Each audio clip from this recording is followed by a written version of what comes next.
Hello, and we are live and back for another installment of what I like to call TravelZork Live. And I have my co-host, Marc Meltzer.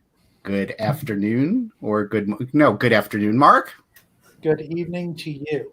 Yes, and Good we have afternoon to the rest of the world. exactly. And we have a couple of guests who humored me with coming on today, which I really appreciate. And that would be Heather of Vegas Aces. Hey, thank you for having me on. Oh, it's a pleasure. And my long lost friend, Eric Rosenthal. What's going on? How are you guys? Good. It's wonderful to see your face. I haven't seen it in a little while. Likewise. Yeah, it's been a while. It's been a hot minute. And you've got to say, when's the last time someone actually said to you, it's wonderful to see your face? It might be the first time ever. So there you go. And we have the very famous Tim of the Better Life podcast. Thank you. It's a pleasure to be here, and even though it's only been about 12 hours, Eric, it's a pleasure to see your face. The pleasure's mine, Tim. So this is supposed to be a little bit of a kind of panel roundtable, just talking about and dealing with, our favorite hobby, Las Vegas, what we feel is going on, some of our opinions, and just a loose sort of conversation every couple of weeks. I'm keeping that a little bit fluid right now. We can also have questions from guests, so they're welcome to ask questions. And as you'll see along the sides, a lot of people are saying hello, and that makes me feel really good. And thank you, everybody who has joined us today. So I'm going to jump into the question that I had at the bottom of I'll go into what is everybody doing for their recreational gambling fix if they feel they need a recreational gambling fix. So let's start with Tim on that one. So what have I done gambling related? I bet on Nicaraguan soccer. That didn't go as well as I'd hoped it would. Let me tell you, it's tough to find data on Nicaraguan soccer, so it's tough to make an educated bet. Not that I expected to be educated on Nicaraguan soccer, but I've been playing. Like all of a sudden, the Vegas Play app on my phone seems that much more exciting, right? Like I don't like playing slots, I don't like any of it, but somehow like I find myself wanting to play that more, and then just playing virtual, even for no money, just playing the virtual like craps and stuff like that, just sort of feel like I'm going through those motions like I would at a table. It's that's about as much as I'm doing. Okay. And are you doing okay with it? Are you feeling okay, or still feeling strange? I mean, it's so weird, right? Like it's as I'm listening to sports betting podcasts and stuff like that, like it's so weird that like there's just nothing for them to talk about, right? Once the NFL draft is over, there's nothing for them to discuss. There's nothing like really bettable around the corner, and it's really weird to know like this thing that was like sports betting was in full swing, right? It was about to take over the freaking world. And it has come to a screeching halt because of this, because no leagues are going. So, but we'll see. I mean, I'm into tiddlywink, so I think that sport will actually open up sooner than others, because like Austria, like they have a league that will likely open up before others because of how quickly ahead of the curve they are. But it's weird that there's no actual recreational gambling to do, right? There's no, even like poker home games is kind of almost irresponsible in a way at this point. So yeah, it feels weird. Yeah. How about you, Eric? Well, we have legal online gaming in New Jersey, so you can certainly still gamble from home. I don't actually do an awful lot of it. We were talking last night, Tim and I, about a virtual craps table and allowing others to join in like that. That might have occurred, but it's nothing major. It's not a regular thing. Interesting when you bring up online casinos in New Jersey, which Nevada does not have. Do you think that could be a savior for New Jersey casinos. I haven't read a lot about it, but I mean, in some ways, they've got to be lucky that they have all of this online gambling now in New Jersey, which just a few years ago would not have been a possibility for them. Have you happened to cross any numbers or any stats or anything about that where, you know, the casinos are the revenue numbers are sort of okay for the online gambling or increasing, or is it too early to tell? No, it's a major part of their numbers. So Kyle and Craig from Due for a Win talk about the Atlantic City numbers as they come out. And regularly, the growing portion is the online. The brick and mortar seems to be relatively stagnant, increasing a little bit. But in the world that we live in now, that's going to be the future. There's going to be more and more of it as it spreads nationwide. Companies are looking to dump overhead anyway, with all deference to Heather and dealers alike. A lot of the corporations look at them as an expense. They don't look at them as human capital. And this is one way where they're able to automate and remove overhead. And it's been working in New Jersey, and I think you're going to see more and more of it. You know, it's very interesting when you compare that to brick and mortar. I have a parallel in the travel industry. And in the travel industry, I often say that now the whole work from home concept would not have been able to work the way it's working now, even just 5 years ago, and definitely not 10 years ago. And I think that's going to have a huge impact on business travel because work from home actually works much better now than it ever did in the past. And I think that's going to make a lot of companies rethink a significant portion of their business travel since it does work so well. So I'm wondering if potentially some people will rethink about their visits to brick and mortar casinos if they've been enjoying the gambling at home. So that's, maybe it's not an exact parallel, but it's something I've been thinking about a little bit. Heather, what do you think about any of that? Or do you think much about that? Or are you very like specific to what's going on in Las Vegas right now? So I had a brain fart. Could you repeat the question?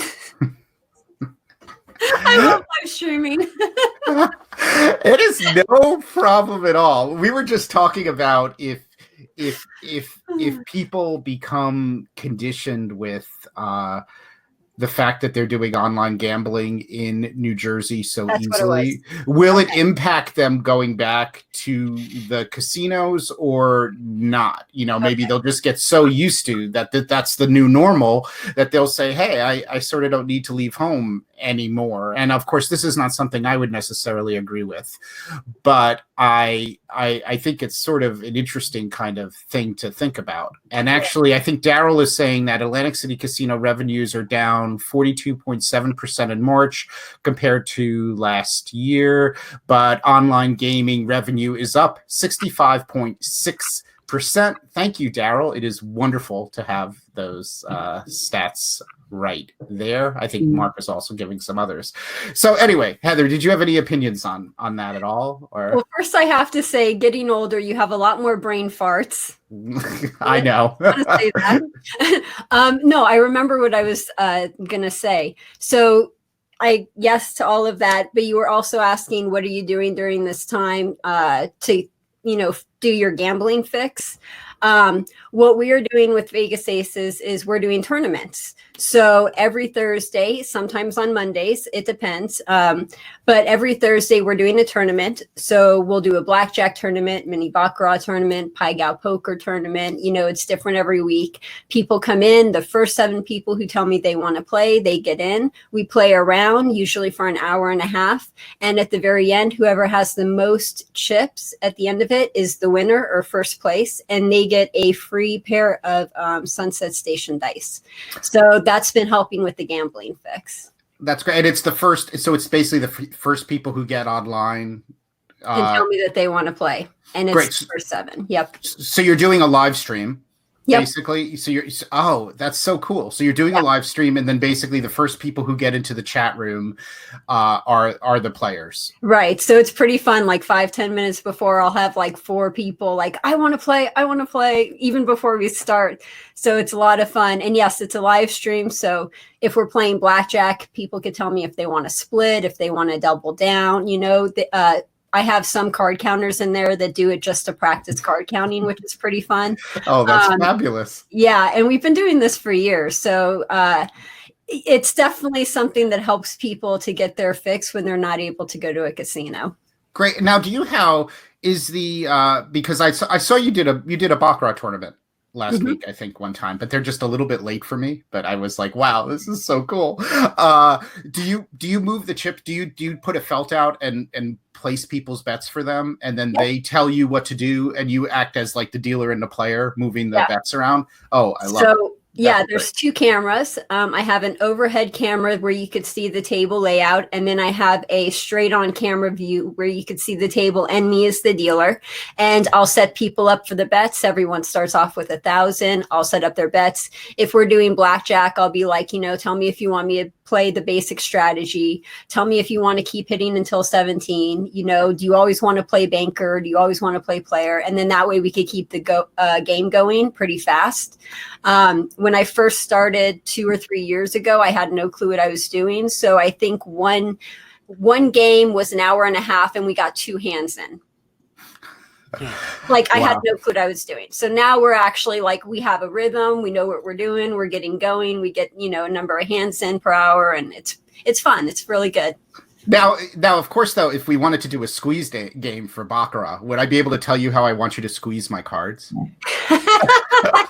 I want you to bend the upper left-hand corner first, and then bend the upper right-hand corner, and then just look a little bit. That could probably take 4 hours to shoot. When we do the Pai-Gow poker tournaments, I do squeeze the cards and everything when I expose them. So I try to do that because I know players like to have fun doing that. That's awesome. Wow, that is great. And where people will find that at your YouTube channel, or so they should follow you maybe on Twitter for the updates on Vegas. Your Twitter is Vegas _aces. Great. That's awesome. Marc, yes. What's on your mind? What do you mean what's on my mind? There's a lot on my mind always. Where am I going to get coffee from? Where am I going to walk outside? Fun things. What's going to happen at AEW tonight? There's a parking lot, no holds barred match. What's going on? The world is my oyster. Chris D'Elia just released a new Netflix special. Is it as good as the last 2? Maybe, maybe not. Well, they say some people have been practicing for this isolation for their entire life. It's not practice. It's just the way it is. We're called introverts. Yeah. That's right. Some people have been practicing. So what do you think? So how about your recreational gambling fix this week, Marc? I have not even thought about gambling besides practicing my wares and my skills. Whether it's practicing video poker, new games, whether it's practicing blackjack to make sure I keep my skills sharp for when I return to casinos. I'm not interested in betting esports or ping pong. This morning though, I did get the urge to possibly bet on some Taiwanese baseball tomorrow. So the Rakuten Monkeys made a big walk-off homer in the 12th inning in a game that started at 3:30 in the morning my time and ended around 9 o'clock my time. So it's possible, but it's, I'm a sports bettor in general, and I'm just not finding things to my liking, not yet, hopefully we see something soon on that side. And, if there was online gambling here that wasn't poker, maybe I would go that way. But, for the most part right now, I'm just trying to practice my skills and become a better player when I hit the casino and eventually. No, that's awesome. Maybe you should share some data points with Tim, though. As far as what? Well, this whole Taiwanese baseball thing. Oh, he can figure it out. Yeah. It just started 2 days ago, and a friend of mine texted me that his new favorite team is the Rakuten Monkeys, and because they're monkeys and they have robot fans and cardboard cutouts in the stands, and they have cheerleaders, and he was way too excited for the first day of Taiwanese baseball or Japanese baseball. I don't even know what the league is. Someone also do you practice video poker or not? Because someone was asking what video poker software I use WinPoker. I've used it forever. I don't know. It's just easy because it's on my phone, on my iPad. So it's simple for that. It cost me $10. I bought it about 10 years ago. And as I wrote last week somewhere, it's paid for itself more than 1,000 times over. You know, I'm just a much better video poker player. But you could find games online. There's tons of free apps. But I enjoy learning how to play better. When I'm making a bad mistake or a mistake, I want to correct that for the future. So that's why I play, not just for entertainment, to get better when I actually get into the casino. Awesome. Thank you. Heather, you're doing an overview on your website about how casinos were handling the closing and their employees and I think benefits and the whole situation. Are you still updating that? And can you tell, I found that really interesting. I think you were actually rating casinos on their closings. So can you give us a little bit of insight into that? Are you still doing that? Is there anything that really stands out to you about that you feel like talking about? Yeah, so we have a new article on the website, vegas-aces.com, on casino closures. I heard from a friend, and this was when all of the casinos started shutting down, that one of the casinos, her husband fired 300 people, and then he got fired after that. And this just blew my mind. I couldn't believe it. So I started looking into this, and I was asking people for letters, for their experiences. I just started collecting all this information, and I put it online. It's on the article. And yes, you're absolutely correct. We rated it. We graded every casino based on how they treated their employees. We could go through the list. You could, if you want, I could tell you A+, I could tell you F+. We have all of them. We have a huge range. Most of the casinos land in the C area. For example, A+ would be the Venetian, and they did really well because they're saying that they're going to continue paying their employees 32 hours per week, basically for the length of this shutdown. And there's a couple casinos that are doing that where they're saying that they're going to pay their employees basically for this whole thing. One casino said they'll pay them up until December 2020, so those casinos are in the A+ range. Some casinos gave away groceries. Since they're closing the casinos down, they had all that extra food, so they gave their employees extra food. They were in the top tier range, or they had the top grades like B's and A's. And then you have the F's, like Boyd. Oh my God, Boyd was an F. I actually got really mad when I was writing about Boyd. Boyd received an F+. And the reason why is because first they paid their hourly employees and managers 2 weeks of pay. After that, all of the employees were forced into using their PTO to compensate for their pay, and they enrolled them into the system without like everyone was enrolled. And the thing is once they ran out of PTO, they started borrowing PTO from Boyd, which they had to pay back. I'm Wow. like, are you freaking kidding me? And they got so much pushback that they had to roll back that policy and say, oh, no, we're not going to do that. It's totally optional. And by the way, we're going to continue paying our employees to April 10th. So they tried to backtrack it because of all the backlash that they got, but it still infuriates me even now talking about it. So that's why they received an F+. Well, this is going to be my next question for everybody. one thing I wanted to tell you that it's an extremely bold move to do a rating like that, especially for somebody who is involved in business in Las Vegas. And I absolutely commend you for your, transparency and honesty on that, because you don't find that very, very much these days. And it is always a really difficult thing for bloggers and influencers and other people to, really critique things, because of course the properties are not going to be happy. But I mean, I think that's a really important thing. And I was blown away when I saw you were doing that, because I know that I'm sure a bunch of people are thanking you for doing that, but I'm sure you could also potentially get some backlash from that. And it's a very honest and bold thing. And I think it's amazing. Any backlash I get from this is worth it, because these corporations rely on their employees. They rely on their workers. These people are the face of their company. They're the ones that take care of the company. So when something happens like this, it's important for the company to take care of their workers. And I completely understand that there's companies where they just financially can't do it. But then you have things that come into play like communication.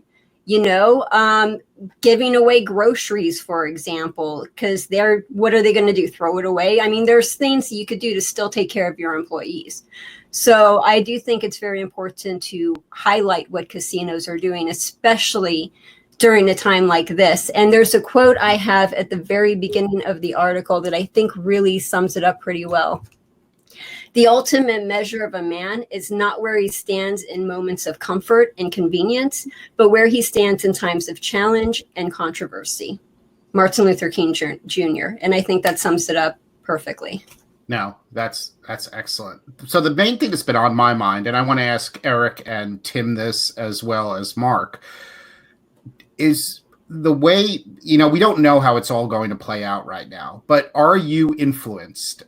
Maybe we'll start with Tim. Are you influenced about what kind of corporate citizens that these companies are being when the casinos reopen?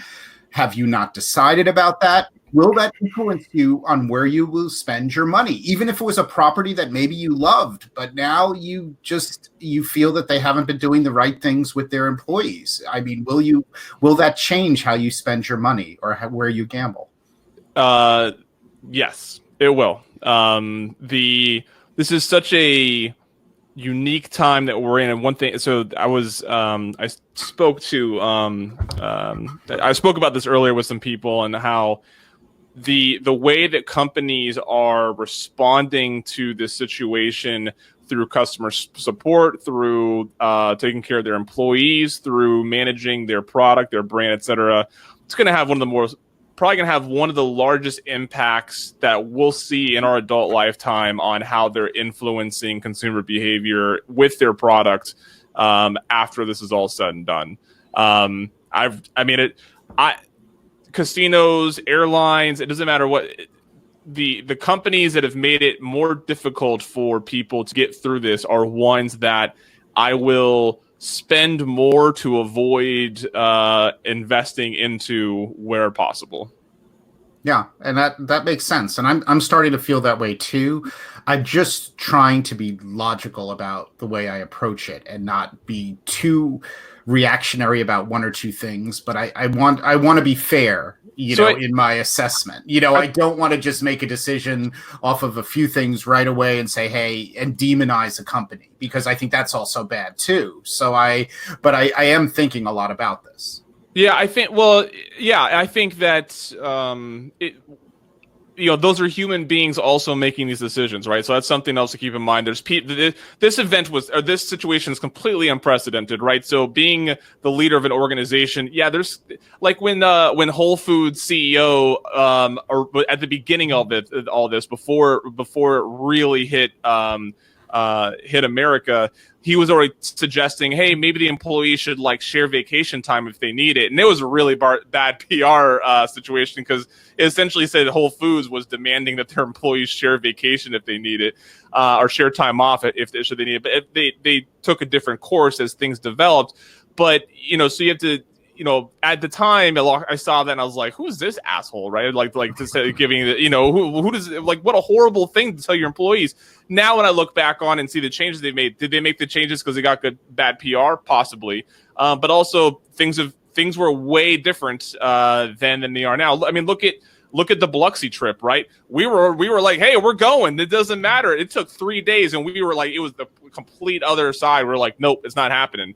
All because we just had, if we were considered leaders of an organization, we were advising going when probably we shouldn't. But then once we had the right information, we decide actually this is the right thing to do. So I think when evaluating companies, looking at what decision they made at what point in this process, I think is the only way to really evaluate this. If you said, hey, at one point they made this decision, well, what did they do when they had more information? What did they do when they realized that this was going to be worse than it was? I think that, when we're on the other side of this, looking back at the companies that were that disappointed me or upset me, learning a little bit more about why they made those decisions, at what point did they make those decisions, and did they do anything to rectify them, will all definitely feed into how how I'm a patron to them moving forward. Okay. And I think a lot of people are feeling that way. And I'm going to pivot a little bit to Eric and play devil's advocate here a little bit. I'll take it on the airline side of it, and then you can answer the same question on the casino side of it. What British Airways did to prevent people from refunding their tickets is they basically masked the refund button on the website when you went into the link, and they forced you to take a credit voucher.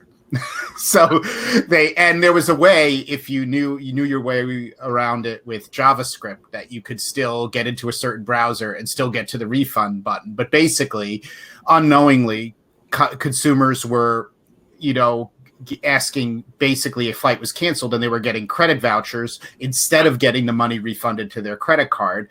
Now, British Airways did this on purpose, most likely. I mean, because they were trying to preserve cash. So the question is, and I've seen both sides of it. Some people, I think it's horrible, but somebody said, hey, they're hemorrhaging money. They're trying to hold on to as much cash as they can. So the quickest fix they could do, figuring that a lot of people wouldn't know any better, is they would make it if people followed the link to get, the rebooking and it said the flight was canceled, they would just take the voucher and not bother calling up or taking it any further.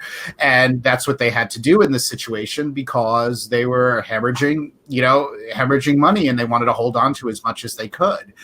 What do you think of that side of it, Eric? And also answering the question about how you feel, how you're going to respond to what you viewed as the way casinos have treated their employees and such. So I'm sure you have a couple of opinions here.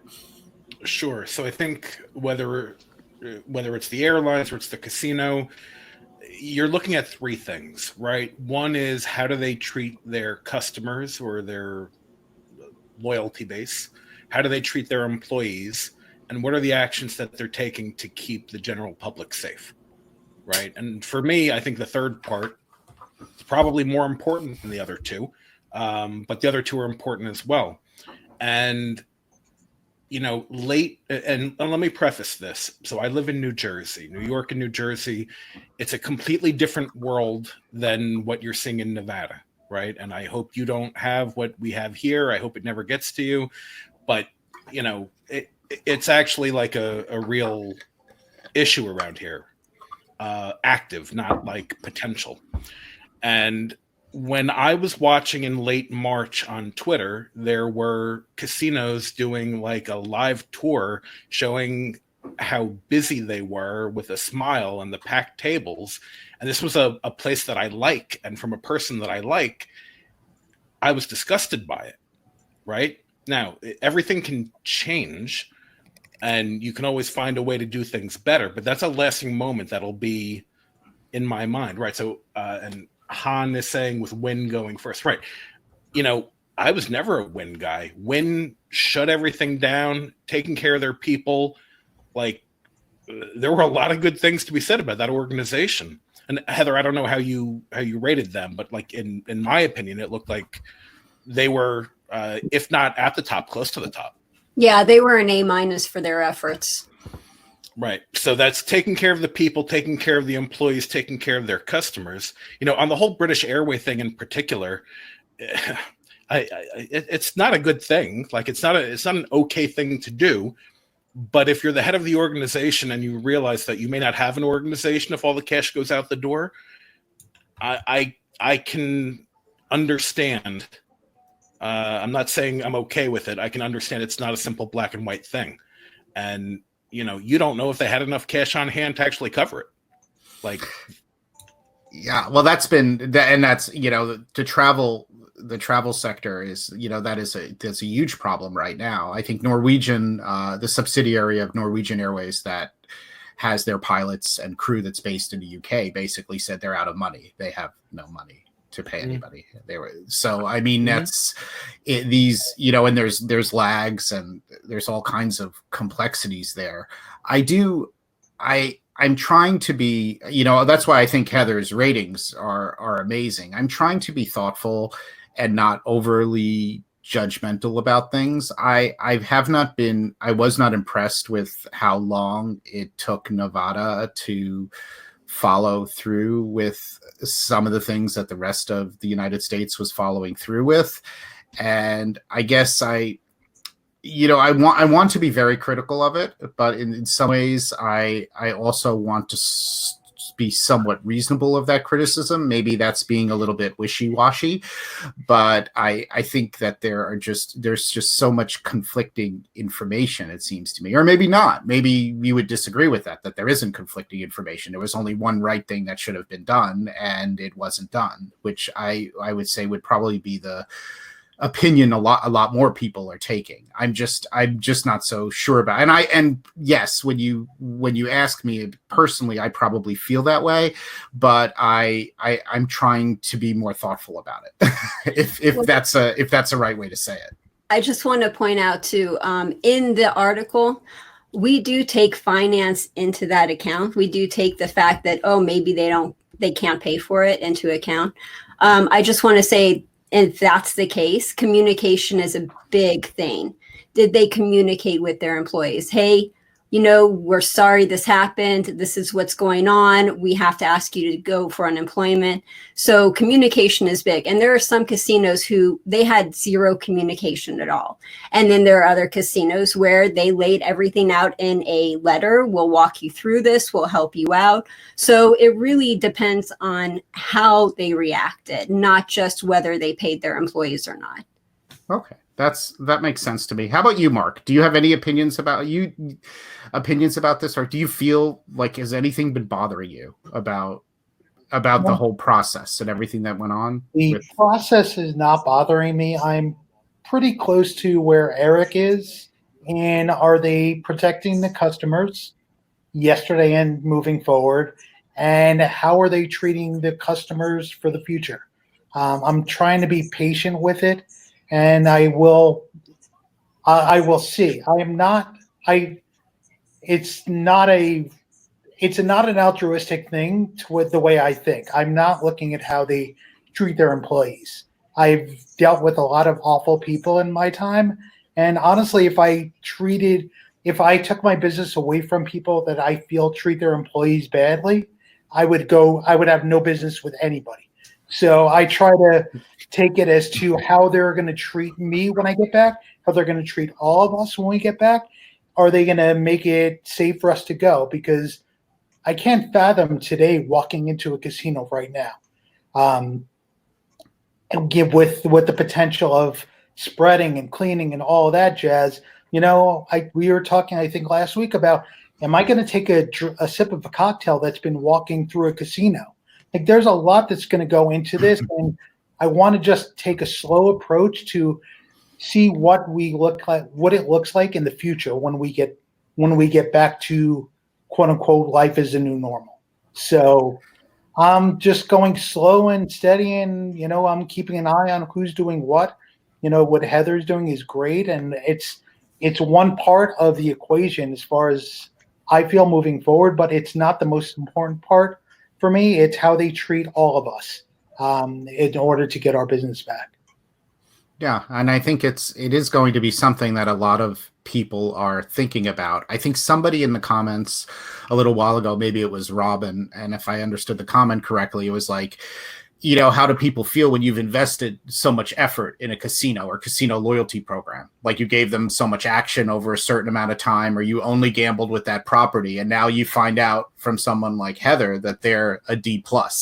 And you think about that and you say, goodness, but I've been, I've got a great host there and I've put so much effort into, developing, my tier status and all of those things with this property. And now I need to think about, do I want to give this company business? It's a really tough thing. And for most people, there is that pragmatic kind of response that, I've invested money in this company, or I've invested my time and my effort. And it sounds really easy to say, just walk away, but then you have to start over again, or so I mean, I could see some people having a hard time with that. So I mean, I think but what's great about what you did, Heather, is it bubbles up so many of those things that nobody would know about. Yeah. I would know a fraction of what I know about the way casinos have treated employees. I was alluding to it on a podcast I did with Gilbert a couple of weeks ago, when we were talking about how airlines treat their employees and how travel brands treat their employees and how that might impact us before. And I was saying, I was saying to him, I'm starting to worry about this with casinos because I'm starting to see this. And of course I was directly thinking about your article. So I think it's definitely very interesting. So another thing, a question that I was thinking about was Las Vegas. What might be better? Before we go on, can I just speak on that point really quick? Sure, absolutely. Okay. So I've had people bring that up and they feel really bad about that. Like, now I can't go and support that casino. Here's the thing. If you look at this list and you say, hey, this casino got a D or an F, I shouldn't go there. Well, if that's the case, the casino employees, the ones we're trying to protect, are then hit twice. Yeah. They get that ding twice. So the casino screwed them over, and now players aren't going there and they're not tipping them. So I think what we could do if we want to support these people is actually go there and tip them. Go and play like you normally play and tip them well, and maybe don't stay at the casino or do something that directly impacts the casino, not the employees. And that's a great point, because a lot of times, we're trying to punish the company, but the employees are still the employees of the company, and they have very little control over what the company did. And that's their livelihood, especially people who are working on a tip rate. I mean, I think it was, Wynn, with what they've been paying employees, they've been paying them the average tip rate, right, with their compensation. I think I read that on one of somewhere. Yeah, they receive their average tip amount, Wynn does. Yeah. So as well as their benefits and health insurance. Yeah. But I think this is a great, this is a really important point that you make, is that, there are still people who are going to be employed at these properties. And even if the property hasn't gotten a really great rating, these people still also deserve their livelihood. So I think we need to bring some of that in perspective. So I think that's really important. And I'm really glad you said that. If I could interrupt for a minute, I don't think I understand how you do that. How do you, right? Like, I agree with you. The employees are not at fault. They weren't. The dealers in particular are not at fault. But if I decide I don't want to support a property or a company in particular, are you suggesting I walk in, I buy chips, toke the dealer, and leave?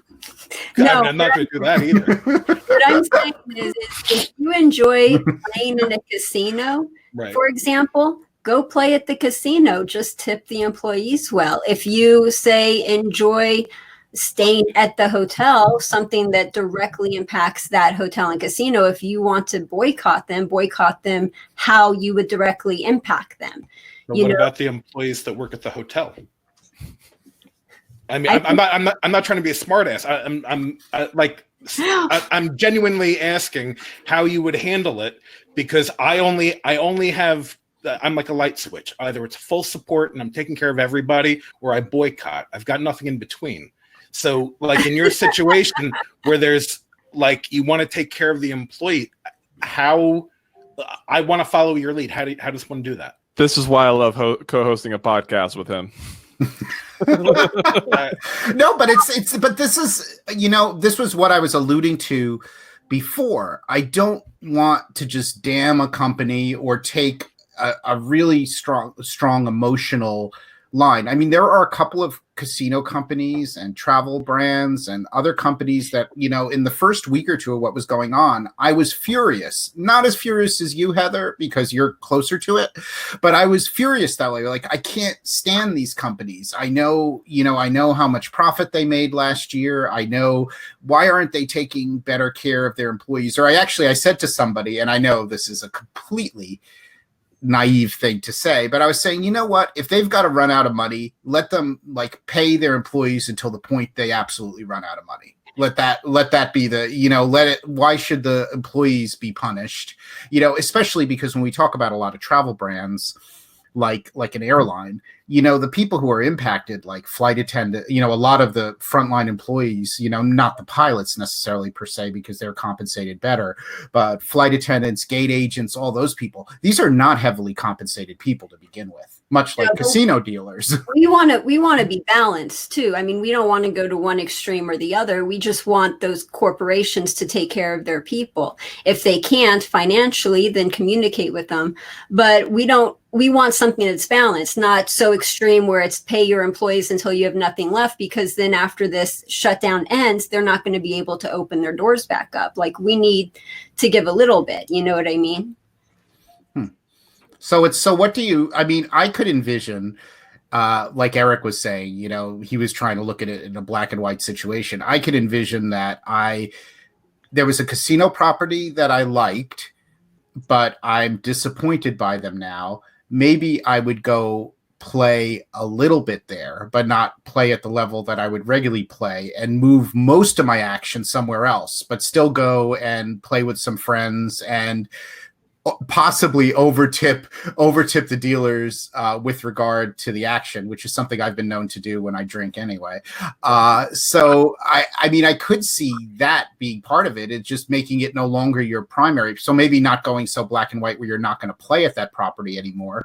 But if you were giving them 80% of your action and 20% was going everywhere else, now they become part of that 20% and you switch the 80% to somewhere else. Exactly. That's really well said.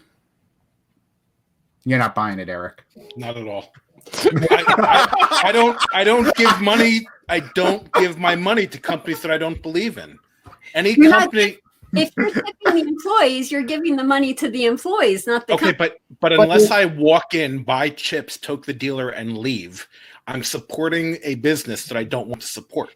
If you sit down at a blackjack table with a 0.5% house edge and you give the dealers like a lot of tips, you're giving more money to the dealers than you are the casino. Because correct. Yeah, I've played blackjack games where I can't tip fast enough to beat how quickly I'm losing. Well, once at Mohegan, I don't know if Eric will remember this, but I very much remember it. I was drinking, and he said, "Why the hell are you tipping them that much?" Wait. If we're gonna tell this story, all right. So Michael and I are doing a joint bankroll in a baccarat session, and Michael's been drinking. Now Michael needs the rating, so we're letting everything go in Michael's name. And I think we're only playing 200 a hand is what I think it was. And he's tipping 25 a hand every hand. Now half that money is mine. We're about $500 into tips before I say to Michael, like, what are you doing? We're down $2,000 and 500 of it went from tips. Yeah, that was I drank $500 worth of cognac. Good for you, Michael. Doesn't that count? Yes, yeah, I'm very happy for But here was the brilliant part about that, is I got you to be my partner on that action. Yeah. Well, you're a shrewd businessman and a shitty friend. I think this is really what we should do. Is we should have when we are at Ellis Island and Eric and I were making bets on the craps table for the dealers while we were playing blackjack. I think we go to the casinos we want to go to, and then we hire runners to go and make tip bets for the dealers at other casinos. So it's like, all right, you go to Bally's, go to the craps table, and give me a give me a world bet for the dealers. You go to Harris and you get 30. Like they just send runners for tip bets. So it's only tips going to the dealers while we're still playing at the places we want to play at. That's what we should do. Well, how about side action? Side action on those tip bets. I have a serious question, though, Yes. that sort of plays along with what you're all talking about. So Venetian is treating their employees well, A+, awesome. They have 6-5 blackjack, 000 roulette. Meanwhile, Boyd Gaming has 3-2 blackjack, regular 00 roulette, and they're getting an F+ because they treat their employees like crap. Mm-hmm. Are you changing where you gamble because of the way they treat their employees? That's an excellent question. So I'm going to look up Venetian real fast to see exactly what games they have, because I do think they had a 3-2 game, but I want to double check that before I'm sure. Okay, so Venetian, let's see here. We're talking about blackjack.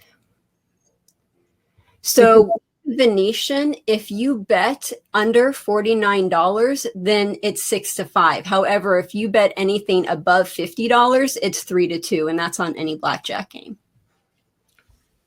Answer the question. So if you want a 3-2 game, you go and you bet $50. Yeah, but I can. Or you go someplace that offers it at a lower limit. Okay, That's so answering the question. They treat their employees good. my limits are $15. Right. I'm sorry. Whatever the game is, you're going to get better odds, better rules at Boyd Gaming properties than Sands properties. Where are you playing? If your minimum is $15, I don't think you would be playing at the Venetian because their minimums are pretty high. So you would be playing at a casino where that would take the name of the property out of it. Just use Casino A and Casino B. Okay. Use Casino A as the Venetian. You know, where they treat their employees great. They treat their customers, their gambling customers, like crap. Boyd is B. They treat the gaming well and their employees like crap. So which way do you go? I guess that depends on you, because does it matter to you that they treat I'm asking you. I know what I would do. Me personally, I go where they treat me better. Me personally, I don't go gamble. If I'm going to spend money on entertainment, I'll buy a video game. I'm not going to go gamble because that's my work. So that's what me personally is. But if I'm talking about someone else, that would have been my advice. Would be to gamble more than you can afford just because they treat their employees. We have over 100 casinos. I'm sure you can find a casino that treated their employees well that gives you a $15 minimum and it's 3-2 blackjack. Okay. That's what I'm saying. Yeah. No, these are tough things to consider, and it'll be interesting to see how many of these things people will be considering in a year from now. So what I was thinking is trying to be positive, because I like to be positive. What might be better about Las Vegas casinos when they reopen? Who are you asking? Yeah. I'm asking everybody. I'm not asking Eric. Whoever goes. Who wants to go first? Eric, let me jump on it, because my real interest in Vegas was like the constant desire to be there happened around 2010, 2011. It was a time when customers were appreciated. It was a time when you weren't just the conduit between your bank account and their rack. So I think what's going to be better is that our money and ourselves as people are going to be treated well again. It's not going to be, all right, empty your money on the table and then take a hike. We got 10 people behind you. They're not going to have 10 people behind you. And they're going to have to slow down and try to figure out who they are and how they can make us want to come back again. And I don't think, it's just like the market, right? So you need a reset. You need to kind of shake off a lot of the things that have been building in a good environment. And now you put them in a bad environment and they have to scale back and they have to take care of what they have. And the people that have been loyal to them are going to be treated even better. And if it doesn't, they've got no chance of continuing. Yeah. I mean, I think that you do have a lot of choice. I mean, in some of the markets that we're talking about, you definitely have a lot of choice, like like Atlantic City and like Nevada and Las Vegas. I think Han was bringing this up in the comments about even though United treats people horribly because they fly a lot out of Newark and you're located near Newark, would you still fly them? And I guess this is always one of those interesting kind of questions. And I'm sure this is in the casino world. If you happen to have a locals casino in your state that is 25 minutes from your home and it's just super convenient, just like if you happen to live 20 minutes from Newark Airport and you could fly everywhere nonstop, will you go through significant pain, i.e. driving 2 hours to a casino instead of 30 minutes to a casino, or flying a connection that adds 4.5 hours to your trip instead of flying the airline that you hate nonstop? I mean, I think those are interesting questions. I tend to believe that most consumers go on for travel services usually go on price first and then go on somewhere between price and convenience. I do not think a lot of times, I think people say that they will vote with their wallet, but oftentimes they don't because it's thoroughly inconvenient, which I understand. How do you feel about that? I was the same way as whoever the example was with flying out of Newark United. I've never liked that company at all, but because I lived close there, and my company was located near there, I used to fly them all the time because they had the most convenient flights and the most moderately fair pricing. So I'm the same way, with whether it's an airline or a casino, whatever the business, if you're going to meet my requirements for convenience and pricing, then that's half the battle. How about you, Tim? How do you react to that? Are you willing to put yourself through a lot more pain just because of how you feel about a company or how you've been treated in the past? No, look, when I go to refuel my car, if there's 5 gas stations around, I'm never going to go to BP. But if I need gas and the next gas station's at BP, I'm not going to run out of gas, right? Like I'm going to go get the gas there. That's the reality of it, right? So if I want to go to Vegas and the cheapest flights is well, if it's not even close on cheapest to next cheapest, and the cheapest flight is from an airline that I don't think maybe handled this right, I mean, yeah, I might, the convenience and affordability might win me over. But, if I'm, if the difference in flights is, $30-$40, I might pay it. I might actually be willing to put my, investment in a company that I thought maybe went about, has been going about this a better way. But of course, I say that on this side of it, who knows how I feel on that side of it. And to Mark's point, if I made that decision in every part of my life, I just wouldn't go outside and interact with people because we're all horrible human beings. So, I wouldn't even have friends if that's how I applied this to my life, right? Because I got, say Eric and I would not be hosting a podcast together if I really held people to the right standards, right? So, it's, I think what's, there's not going to be a hard line on, in most cases, there's not going to be a hard line on like, I'm never going to cross this. But I think having that be part of the decision-making on where I'm willing to be a patron, where I'm willing to be a consumer, I think this will influence it. Am I never going to fly, or am I never going to stay? Am I never going to do this because of this or that? I mean, that's all going to be circumstantial. But like I said, if there's options, I'm not going to BP gas stations. If there's not options, BP is getting my $40. You know what I mean? So it really depends on the level of convenience and affordability within the situation. Yeah, I think one of the things that's helped me over the years, at least with casinos, is not becoming emotionally attached. And I think becoming emotionally attached to corporations is very, very dangerous. I see that with a lot of aviation geeks and frequent flyers who become very emotionally attached to their airline.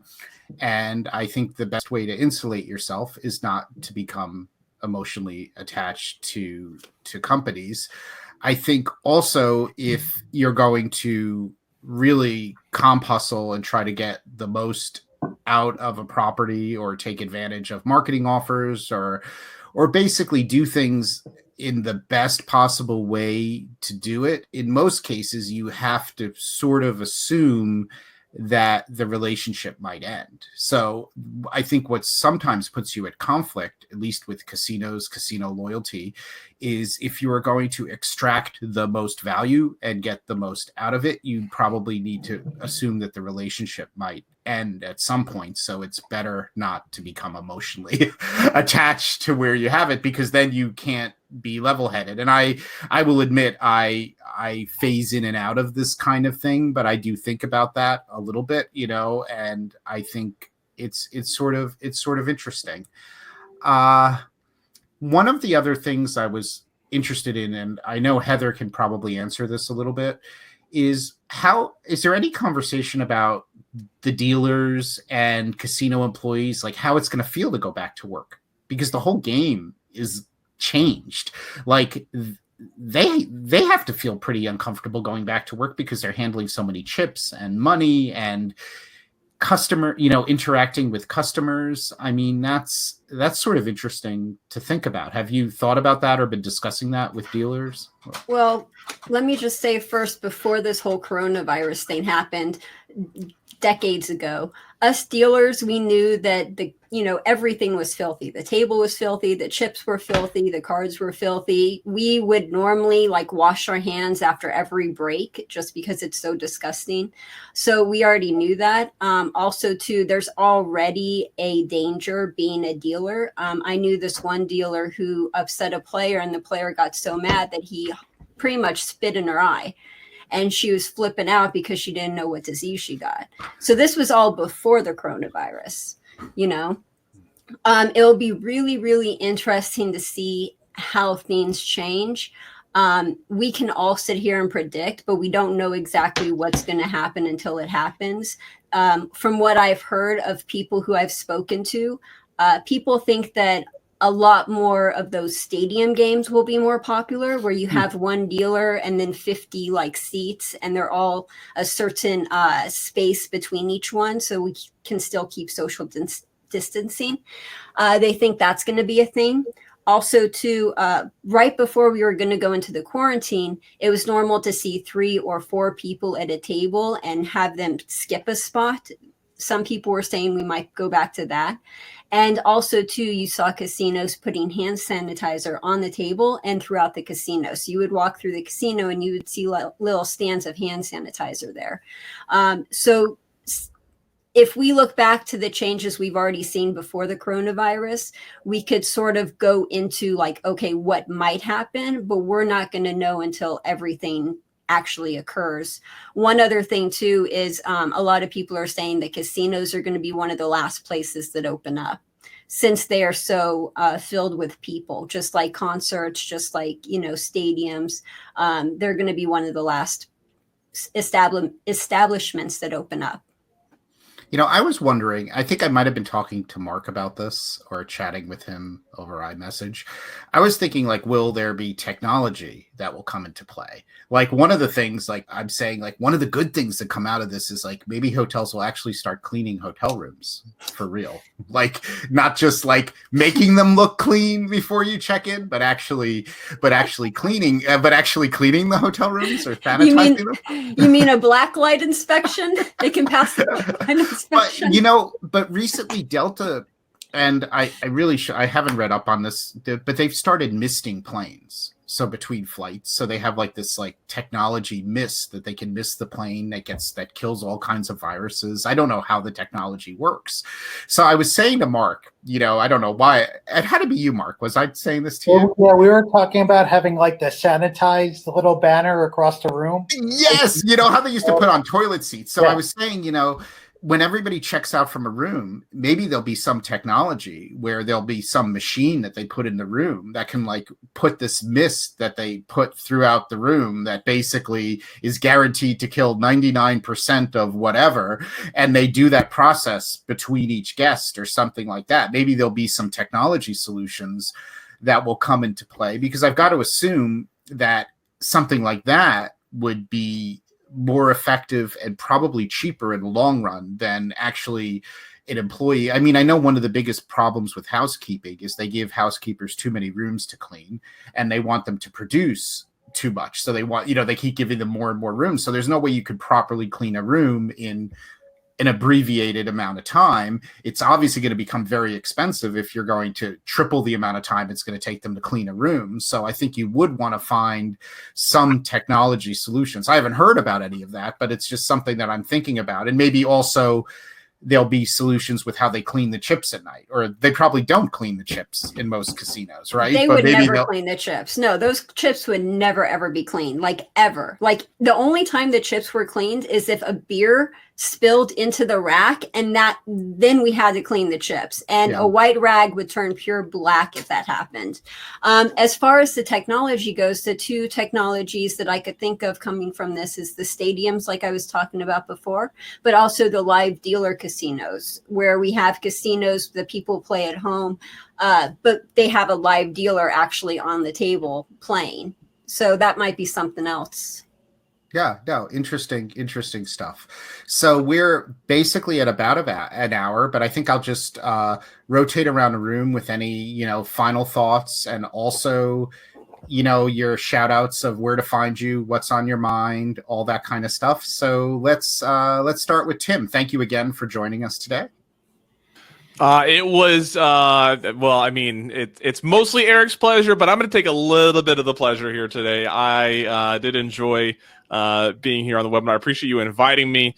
And later today, we'll be releasing an episode that we did record with Scott Stratton.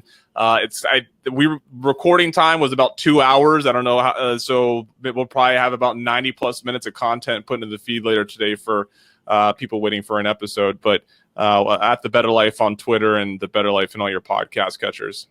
Great. Thank you. And thanks for all of the consistent, amazing podcast work you do. Even though I'm always behind, I always do get to them.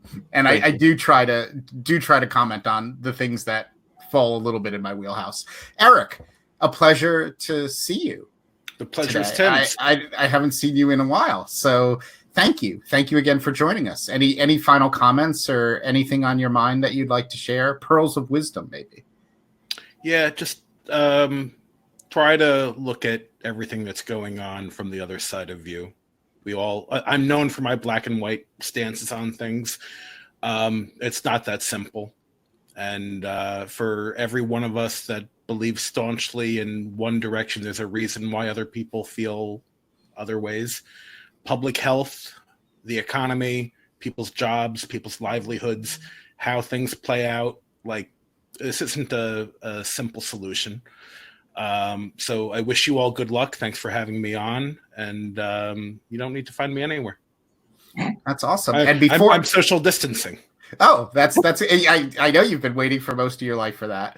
And also, before I get to Heather, need to do a shout out that it's Robin's birthday. He's 40. I think he's 44 years old, and we want to wish him a really wonderful birthday, because Robin is an amazing guy who curates Anytime Gambling, which has a very big New England focus. And happiest of birthdays to you, Robin.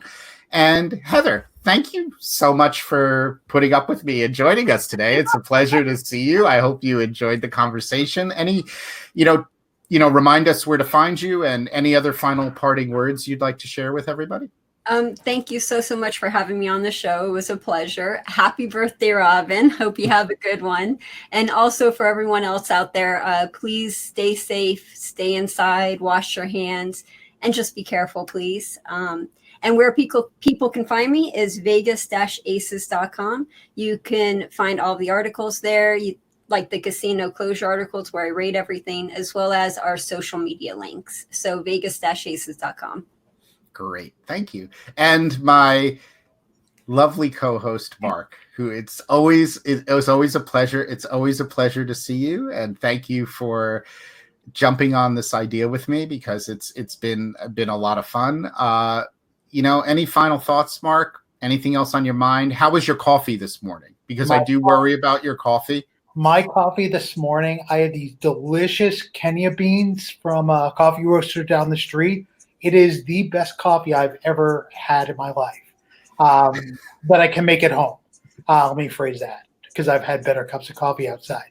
Anyway, I appreciate everyone having a different opinion as well. Different points of view for a lot of different things. And that's how we make our best well-rounded decisions, is hearing different ways people are approaching things like this. And I think it's important to take all of our angles, everything that we all hear, into consideration when making decisions moving forward. And to me, I'm glad that there's people out there that have different points of view than I do, that I would not normally see or think of. So I'm appreciative of that. I'm appreciative of you being able to put this together with different people that have different thoughts. And I definitely enjoyed that. And afternoon coffee's coming up soon, so I'm not sure where we're going to go for that, Michael. Great. Well, excellent. Well, thank you so much again, Mark. Thank you, everybody, for joining us today. And I would love feedback. I'd love to know what type of guests you would like to see. I'd like to know what we could do better, or what other types of questions or format. I did have an idea where I could interject some videos and we could critique them. I wasn't able to pull it together today, but I'm going to have you back, Heather, for this one. But it's my favorite blackjack scene from Entourage. But I'd love to do some scenes from movies that we interject into the webcasts, and we critique them and talk about them, like a 2-minute or 3-minute scene. I was thinking that would be really fun. But any other crazy, kooky ideas that you are interested in, throw them at me via Twitter, via the TravelZork Facebook group. I would love to hear them. And thank you, everybody, once again for joining us. And please be safe, and definitely wash your hands a lot. Take care. Thank you again, everyone. See ya.